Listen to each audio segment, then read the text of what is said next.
The garage looked dead to everyone except the man who had already lost enough to recognize something still breathing under the dust.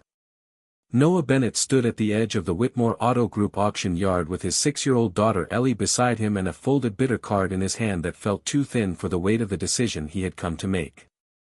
The yard sat behind a luxury dealership on the south side of Columbus, Ohio, where rows of retired company vehicles, cracked tool cabinets, old lifts, and forgotten shop equipment had been arranged into neat lines for buyers who wanted cheap parts and quick resale profit.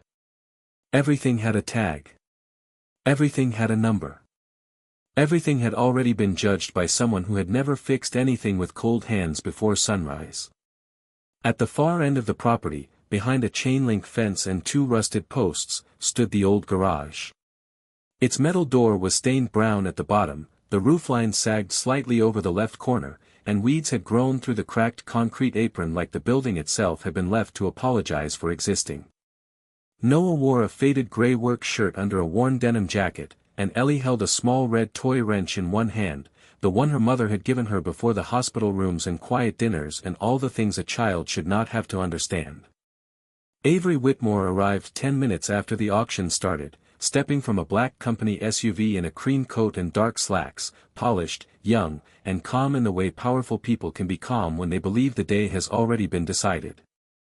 Beside her walked Grant Hollis, the chief financial officer, holding a tablet and smiling like every number on it had personally obeyed him. When the auctioneer reached the garage lot, a few men laughed before bidding even opened. Grant leaned toward Avery and said, loud enough for the front row to hear, "That garage is worth scrap metal if someone feels generous." Avery looked toward the building, then toward Noah's raised bidder card, and the corner of her mouth lifted. "Then I hope he owns a very patient tow truck," she said. The people around her laughed because she was the CEO, and laughter often follows power before it follows truth. Ellie looked up at her father. Noah did not lower his card. He did not answer Avery. He did not look embarrassed. His eyes were on the garage door, on the seam where 2 old steel panels met, and on a pattern of hand-laid welds that no repair crew would have bothered making for a storage shed. They were too clean. Too intentional. Near the lower hinge, half covered by rust and old gray paint, was a small stamped mark shaped like a divided W inside a circle. Noah had seen it once before in a restoration journal from the early 70s, on a prototype frame nobody could find anymore. The auctioneer called for a starting bid of $1,000. No one moved. Grant smirked. Avery turned as if the matter had already ended. Then Noah raised his bidder card higher, with Ellie's small shoulder pressed against his side, and the laughter thinned into curiosity. Noah Bennett bought the garage for $2,700 and every person in the auction yard seemed to understand the number differently. To Grant Hollis, it was proof that a desperate man could still be useful if he carried enough hope into a bad deal. To Avery Whitmore, it was a small disposal line removed cleanly from the company books before lunch. To the men standing near the old parts bins, it was a story they would tell later with coffee in their hands, about the single dad who spent his savings on a rusted building that should have been flattened years ago. To Ellie, it was something else entirely. It was the place her father kept looking at when everyone else laughed. Noah signed the paperwork on the hood of an old service truck, using a pen the auction clerk had to shake twice before the ink came down. His name looked small on the transfer form. Noah Bennett. Buyer. As is. No warranty. No company support. He read every line before signing, not because he was afraid, but because men who raise children alone learn that mistakes do not stay on paper. They come home. They sit at the kitchen table. They wait beside the electric bill. Ellie stood beside him with the red toy wrench held against her jacket, watching Avery speak quietly. With Grant near the company SUV. Avery did not look cruel. That almost made it worse. Cruel people know they are cutting. Avery looked like she had already forgotten where the blade landed. "Daddy," Ellie said softly, "why did they laugh?" Noah capped the pen and handed it back to the clerk. "Because they saw dust first." "What did you see?" Noah looked toward the old garage door. The stamped mark near the hinge was almost invisible from where they stood, but he could still feel it in his mind, a small circle under rust that did not belong to scrap. "A question," he said. Ellie nodded as if that made sense because children who love quiet fathers learn how to live inside short answers. Noah had not always been the kind of man who spent everything he had on a forgotten building behind a dealership. 8 years earlier, he had been a restoration engineer in Dayton, rebuilding vintage performance cars for collectors who wore clean shirts and used words like provenance when they meant value. He had known how to read welds, factory stamps, frame numbers, tool marks, old paint layers, the tiny grammar of machines built by hands instead of committees. Then his wife, Hannah, got sick, and work became something he did around medicine schedules, school pickups, and nights when Ellie fell asleep with one hand on his sleeve. After Hannah died, Noah took smaller jobs. Brake lines in driveways. Carburetors in barns. Electrical shorts in cars nobody else wanted. It paid less, but it let him be there when Ellie woke from dreams she could not explain. That was why he had $2,700 instead of a company title. That was why Avery saw a poor bidder and Grant saw a fool. Noah folded the purchase papers and placed them inside his jacket. Across the yard, Avery glanced at him once more, polite and distant, then turned away. Grant smiled as the auctioneer moved to the next lot. Noah took Ellie's hand and walked toward the rusted gate. The key was cold when the clerk dropped it into his palm. It was heavier than it looked. So was the silence that followed him. The gate resisted before the garage did. Noah had to lift it slightly with both hands while Ellie stood. Behind the yellow auction line, red toy wrench held against her chest, watching her father make old metal remember how to move. The chain scraped over the post, rough and tired, then dropped into the weeds with a sound that seemed too loud in the empty lot. By then the auction had moved on to newer things. Voices rose and fell behind them. A forklift beeped near the parts bins. Somewhere across the yard, Avery Whitmore was already returning to meetings, numbers, and air-conditioned rooms where old buildings became clean entries on a spreadsheet. Noah did not look back. He led Ellie across the cracked concrete toward the garage on Route 19, though the road itself was half hidden behind the dealership property and a line of scrub trees. Up close, the building looked worse than it had from the auction crowd. The lower panels were eaten by rust. The windows were gray with dust. One gutter had pulled loose and hung at an angle like a tired arm. A faded security sticker peeled from the side door, and vines had climbed around the frame as if nature had been slowly trying to take the place back. Noah set the key into the lock. It did not turn at first. He waited, breathed once, then worked it gently instead of forcing it. Men who restored old things learned that pressure could destroy what patience might save. The lock gave with a small click. Inside, the air was warm, stale, and heavy with dust, old oil, dry rubber, and time. Sunlight entered through broken blinds and thin gold lines, cutting across a hydraulic lift frozen halfway down, chains hanging from a ceiling beam, dented tool cabinets, stacks of service manuals, and a large shape under a canvas tarp in the far back corner. Ellie stepped in slowly, her sneakers leaving small marks on the dusty floor. "Is it broken?" she asked. Noah looked around the room before answering.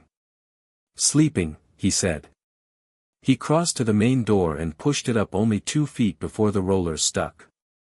The sunlight widened enough to reveal the inside face of the steel panels. That was when Noah saw it clearly. Not the rust. Not the dents.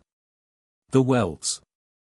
Each bead along the reinforcement seam was hand-laid, precise, narrow, and consistent, the kind of work done by someone building for strength before appearance mattered. Near the lower hinge, under flaking gray paint, the stamped circle appeared again. A divided W, below it, almost buried beneath primer, were 4 faint numbers. 1971, Noah went still. Ellie noticed because children can hear silence change even when adults say nothing. He took out his pocketknife, not to cut, only to lift a loose edge of old paint from the interior wall beside the lift. A strip came away in his fingers. Beneath it was another color, deep blue, and beneath the blue was the ghosted outline of lettering someone had painted over years ago. He could not read all of it yet, but he could see enough to know this had never been a storage shed. It had been hidden. Noah brushed dust from the wall with his sleeve. Ellie stood beside him, holding up the red toy wrench as if it were a light. "Daddy," she whispered, "what does it say?" Noah looked at the covered letters, then at the tarp in the back corner that had not moved in decades. "It says," he answered quietly, "someone forgot to finish a story." Noah did not pull the tarp first. That was what impatience wanted, and impatience was how old things were ruined. He walked the perimeter of the garage instead, one hand brushing along tool cabinets, wall seams, breaker boxes, and shelves that had not been touched since before he was born. Ellie followed 3 steps behind him, careful not to kick the empty oil cans or step on the brittle rubber hoses curled across the floor like sleeping snakes. The red toy wrench stayed in her hand.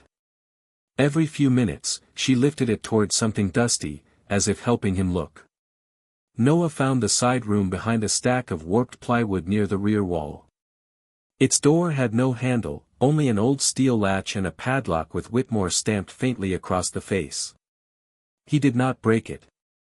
He drove back to the pickup, opened the small tool roll behind the seat, and returned with penetrating oil, a tension wrench, and the kind of patience men learn when money is short and replacement parts do not exist. The lock gave after 8 minutes. Inside, the air was darker and colder. Noah pulled the chain on a hanging lamp, and the bulb flickered twice before settling into a weak yellow glow. Ellie stood at the doorway but did not cross until he nodded. The room was narrow, lined with wooden crates, metal shelves, and 2 file cabinets covered in gray dust. Some crates were marked with faded shipping stamps. Others had no labels at all. Noah opened the first one with a pry bar, slowly, protecting the wood as much as the contents. Wrapped in wax paper were aluminum castings for an intake system he had only seen in old photographs. In the next crate were suspension arms, brackets, unfinished housings, and hand-cut templates stored between cardboard sheets. He said nothing, but his breathing changed. Ellie heard it. "Is it good?" she asked. Noah lifted one casting into the light. The metal was dull with age, but the part itself was clean, sharp, and rare. "It is not junk," he said. On the lower shelf, he found service logs bound with string, handwritten in blue ink. Dates from 1971. Road test notes. Heat readings. Gear ratios. A name appeared several times, not as a signature, but as a responsibility, Whitmore Experimental Division. Noah looked back at the wall outside the room where the painted-over lettering waited under old gray paint. The pieces began arranging themselves in his mind, not as certainty yet, but as a shape. Then he saw the file cabinet. Unlike everything else, it had been sealed with 2 strips of aging red tape and a small metal tag wired through the handle. Ellie stepped closer and held up her toy wrench. "For opening." Noah almost smiled. "For remembering," he said. He cut the old tape carefully and opened the drawer. Inside were folders, photographs, blueprints, and a brittle envelope labeled only by a project number. He removed the top blueprint and laid it across a workbench, weighting the corners with bolts. A low, long car shape emerged in faded lines, wider than a production model, lower than anything Whitmore had sold, built around an American Grand Touring chassis that never reached a showroom. On the final sheet, beneath the drawing, was the same divided W inside a circle and a handwritten note, prototype retained at Route 19 facility. Noah looked toward the tarp in the far corner. The garage had not been empty. It had been waiting. By Friday morning, the garage on Route 19 had begun to look less abandoned, and that was the first thing that made Whitmore Auto Group nervous. Noah Bennett had not announced anything dramatic. He had not posted a speech, called reporters, or driven back to the dealership to embarrass the people who laughed at him. He had simply filed a business license at the county office under the name Bennett Heritage Works, rented a temporary dumpster, bought 3 rolls of contractor trash bags, and spent every hour he could spare pulling dead leaves, broken insulation, cracked plastic, and years of dust from the building Avery Whitmore had believed was gone from her life. Ellie sat at an old metal desk near the side window after school, coloring quietly beside her red toy wrench while Noah worked beneath the weak yellow lights. He kept the sealed folders in the side room, not hidden from fear, but protected from hands that would treat history like paperwork. The blueprint of the low American Grand Touring prototype stayed rolled inside a cardboard tube beneath the workbench. The file cabinet drawer remained closed unless Noah was alone. He had learned enough to understand that the garage was valuable, but not enough to understand who would come for it once they realized their mistake. Across town, Avery found out from Grant Hollis during a morning finance review. He walked into her glass office with a tablet in one hand and that tight smile he used when bad news could still be turned into someone else's fault. The buyer registered a business at the Route 19 property, Grant said. Avery looked up from the quarterly report. The garage? The scrap lot, Grant corrected. He is calling it a heritage restoration shop. Avery paused only long enough for the word heritage to feel inconvenient. Can he do that? Grant's smile thinned. That is what I am checking. By noon, a legal notice was drafted. By 3, a black company SUV stopped outside the garage, clean tires on cracked concrete, expensive paint reflecting weeds and rust. Avery stepped out first in a white coat that did not belong in the dust, followed by Grant and a county inspector who looked more uncomfortable than official. Noah was wiping old paint from the wall when they entered. He turned off the work light, not because he was hiding, but because it shone directly on the lettering he had almost uncovered. Ellie looked up from her homework. Avery's eyes moved across the room, cleaned floor, opened crates, labeled shelves, repaired breaker panel, the faint outline of the old Whitmore Experimental Division logo bleeding through the gray paint. For the first time, she did not laugh. Grant handed Noah the notice. This property was sold as surplus scrap, not as an operating facility. There may be restrictions attached to undisclosed company assets. Noah read the first page carefully. Avery watched him, waiting for panic, anger, or pleading. He gave her none of it. I bought it as is, he said. Grant glanced toward the side room. Then you will not mind if we verify what was transferred. Noah folded the notice once, cleanly, and placed it on the workbench. Behind him, the file cabinet stood 3 feet away, closed.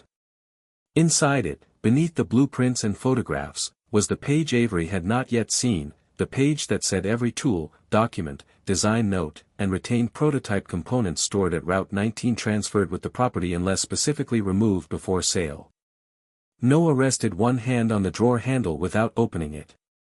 You can schedule that through my attorney, he said. Ellie looked at him with surprise because they did not have an attorney. Noah did not look away from Avery. Avery looked back at him, and for the first time since the auction yard, the man in the faded work shirt did not look like someone she had beaten. He looked like someone she had underestimated before the door was fully open. That night, after Avery Whitmore's black company SUV disappeared from the cracked concrete and the legal notice sat folded on the workbench like a threat trying to look official, Noah Bennett kept working. He did not tell Ellie that he had no attorney. He did not tell her that the county inspector had glanced at the old wiring, the roofline, and the open crates. With the face of a man deciding how many ways a building could become expensive. He warmed soup on a small camping burner near the office, helped Ellie finish her spelling worksheet, then tucked his jacket under her head when she fell asleep on the old vinyl couch beneath the side window. The red toy wrench rested in her hand. Only then did Noah unlock the side room again.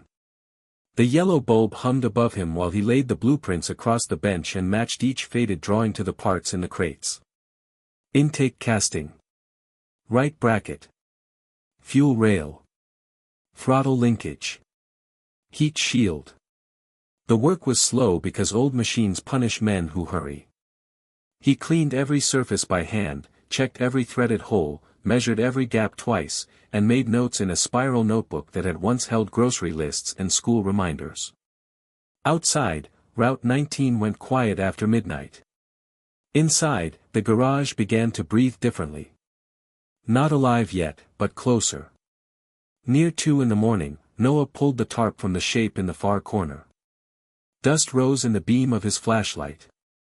Beneath it sat a low unfinished chassis on jack stands, wider than anything Whitmore had sold to the public, its body panels missing, its frame stamped with the same divided W inside a circle. Noah stood still for a long time. He had seen pictures of lost prototypes in restoration magazines, but photographs were safe. This was not safe. This was real, and reality had bills attached to it.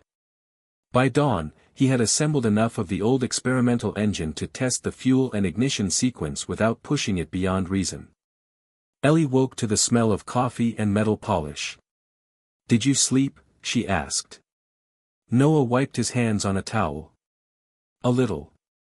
She looked at the chassis, then at his face, and did not ask the question adults would have asked first. She only placed the red toy wrench on the workbench beside the blueprints. At 8:30, Grant Hollis returned with the county inspector and a clipboard thicker than before. Avery was not with them.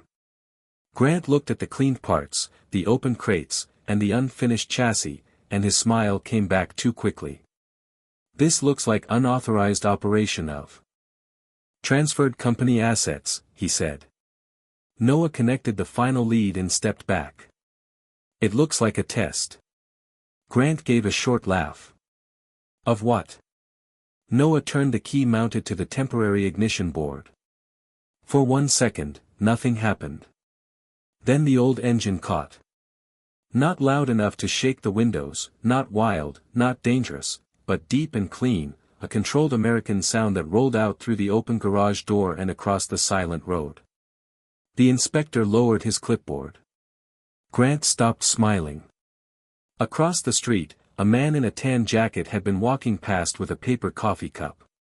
He froze at the curb and stared into the garage as if he had heard a voice from a room he thought had been closed forever. His name was Raymond Cole, and 50 years earlier he had swept floors in this building before anyone knew the project existed. He stepped into the doorway slowly, eyes fixed on the engine, and whispered, "I thought that sound died before they ever let it reach the road." Noah turned toward him, grease on his hands, dust on his shirt, Ellie standing beside the workbench with her toy wrench. Grant looked from the old man to the chassis, and for the first time, the garage felt too small for the secret it had been holding. Raymond Cole did not step fully inside until the engine settled into its low idle, as if he was afraid the sound might vanish if he moved too quickly. He stood in the doorway with the morning light behind him, one hand still wrapped around a paper coffee cup, his face caught between memory and disbelief. Noah watched him the way a careful mechanic watches a gauge that has begun to move for the first time in years. Grant Hollis recovered first because fear, in men like him, often dressed itself as authority. "This is private property," Grant said, though the words sounded thinner inside a building he no longer understood. Raymond did not look at him. His eyes stayed on the unfinished chassis, the exposed frame, the hand-laid welds, the experimental intake, and the divided W stamped near the rail. "I was 19 when they rolled that frame in here," he said quietly. "They told us not to write the name down. They told us the whole program would be denied if anyone asked." Ellie stood beside the workbench with her red toy wrench in both hands, looking from Raymond to her father, trying to understand why the old man sounded like he had found someone he missed. Noah reached for the temporary ignition switch and shut the engine down. The silence that followed was deeper than before, not empty now, but full of proof. Raymond walked to the wall where Noah had started lifting the gray paint. He rubbed his thumb across the exposed blue layer, then took a rag from the bench and worked slowly across the letters. Dust and old paint powder fell in soft streaks. The hidden logo emerged piece by piece, Whitmore Experimental Division. Route 19. Grant stared at it, and his clipboard lowered another inch. "That does not establish ownership," he said. Raymond finally turned to him. No. But it establishes you sold something you did not bother to understand. Across town, Avery Whitmore received the first photograph from Grant at 9:12, followed by 3 messages he sent too fast. Unknown prototype. Retired employee on site. Possible asset recovery issue. She was in a glass conference room when the image opened on her phone. At first she saw only the garage wall, the dust, the blue paint, the old logo. Then she saw the stamp. Her hand stilled. Her father had spoken of a lost Whitmore GT when she was a girl, not as a business asset, but as the one dream his father never forgave the company for burying. Avery had believed it was family mythology, the kind of story men tell when failure needs poetry. Now the mark was on her screen, uncovered by the single dad she had laughed at in the auction yard. She drove to Route 19 without waiting for Grant to send another excuse. When she arrived, the garage door was open, the old engine sat cooling, and Noah was wiping his hands with a shop towel while Raymond stood beside the exposed logo like a witness from another decade. Avery stepped inside slowly, her cream coat bright against the dust. This time, Noah did not hide the wall. He did not explain it either. He let her see what she had sold. Grant began to speak, but Avery raised one hand and stopped him without looking away from the stamp. For the first time since Noah bought the garage, the CEO had no laugh ready. Avery Whitmore did not argue inside the garage. That was the first sign that something had changed. She stood in front of the uncovered logo with her phone still in one hand, looking at the blue letters beneath the gray paint as if the wall had spoken in her father's voice. Grant Hollis kept trying to fill the silence with policy, valuation language, transfer limitations, and the kind of careful phrases men use when they are already measuring the distance to blame. Noah Bennett said almost nothing. He only opened the side room, removed the sealed file cabinet folder, and laid 3 documents on the workbench beside Ellie's red toy wrench. The original Route 19 asset inventory. The prototype retention memo. The transfer clause Grant had not read before pushing the sale through. Avery read them standing up. Raymond Cole stood beside the old chassis, hands folded, watching a company remember something it had buried. By noon, Avery had called an emergency board meeting at Whitmore headquarters. By 1:15, Noah was standing in a glass conference room high above downtown Columbus with his worn folder under one arm, Raymond beside him in his tan jacket, and Ellie seated quietly near the wall with a coloring book because Noah still had no one else to call. The room was full of polished shoes, dark suits, expensive watches, and people who had never stood in a cold garage waiting for an old engine to decide whether it still trusted the world. Grant took the far end of the table first, placing his tablet down with the confidence of a man who believed screens could outrun paper. "We have a potential asset irregularity," he said. "The buyer appears to have discovered restricted materials inside a surplus property and may be attempting to leverage a clerical mistake." Noah looked at him once, then looked away. Avery sat at the head of the table, the old file open in front of her. "Was it a clerical mistake?" she asked. Grant paused. "The garage was categorized as scrap infrastructure." "By whom?" No one moved. Grant adjusted his cuff. "My office prepared the disposal recommendation." Avery turned a page. The room listened to the paper more than to him. "And the attached inventory?" Grant's mouth tightened. "Outdated." Raymond leaned forward slightly. "Outdated does not mean erased." The attorney beside Avery took the document, read for less than a minute, and stopped at the clause Noah had already found. His expression changed first. Then Avery's. Then, slowly, the rest of the table understood. The property transfer had not excluded the contents. The Route 19 facility stored prototype components, technical drawings, restoration notes, and associated development rights had all passed with the sale because no one at Whitmore had separated them before auction. Grant tried to speak again. He knew what he was doing. Noah's voice came quiet from the other side of the table. "I knew you did not." The sentence landed without heat, and that made it heavier. Avery looked from Noah's faded work shirt to Ellie sitting silently near the wall, her red toy wrench resting across her coloring book. The same child had stood in the auction yard while they laughed. The same man had raised his bitter card without defending himself. Now the boardroom was full, and no one laughed. Avery closed the folder with both hands. "We sold him the garage," she said. "And we sold him the truth we were too careless to recognize." Noah Bennett did not answer Avery Whitmore immediately because the room expected him to. That was the habit of powerful places. They spoke in numbers, created pressure with silence, and waited for ordinary people to become grateful before they understood what they were giving away.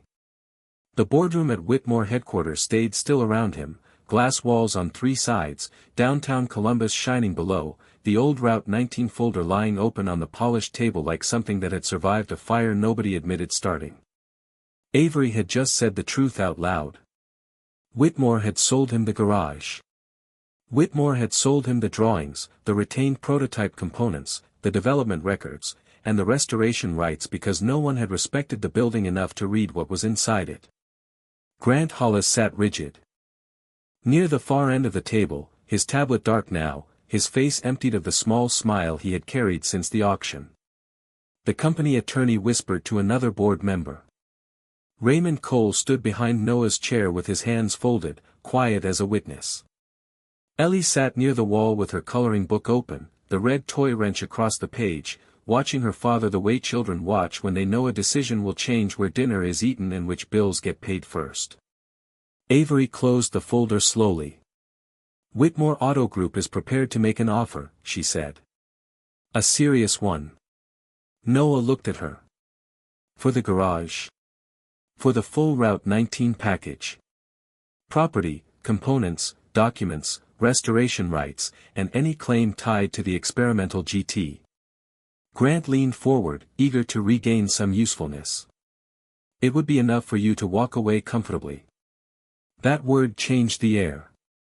Comfortably. Noah thought of cold mornings under borrowed cars, Ellie asleep in the pickup while he finished a brake line in a barn, Hannah's red toy wrench in a little girl's hand, and the old garage lights humming awake after years of being forgotten. Comfort was not the same thing as purpose. Money could pay rent, but it could not teach Ellie what her father had seen when everyone else saw scrap. "No," Noah said. He did not say it loudly. He did not need to. Avery studied him as if she had expected negotiation, not refusal. "You have not heard the number." "I heard enough at the auction." The room went quiet again, but this silence was different. It belonged to him now. Noah rested one hand on the folder. "I am not selling Route 19 back to the company that buried it, laughed at it, and tried to take it back when it started breathing." Raymond's eyes lowered, not from shame, but from respect. Ellie stopped coloring. Noah continued, calm and steady. "I am opening Bennett Heritage Works. We will restore the prototype properly.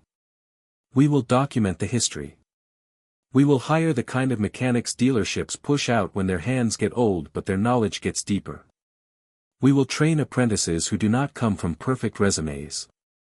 Single parents. Kids from technical schools. People who know what it means to be overlooked." Avery did not interrupt. Her expression changed in small ways, the way a person changes when regret stops being an idea and becomes a face across the table. Grant gave a short breath, but nobody followed him. Noah picked up the purchase papers and placed them back into his folder. "That garage is not a mistake I got lucky with," he said. "It is a future your company stopped believing in." Ellie stood then and walked to his side, holding the red toy wrench. Noah looked down at her, and the boardroom, with all its glass and money, suddenly seemed less solid than the dusty garage on Route 19.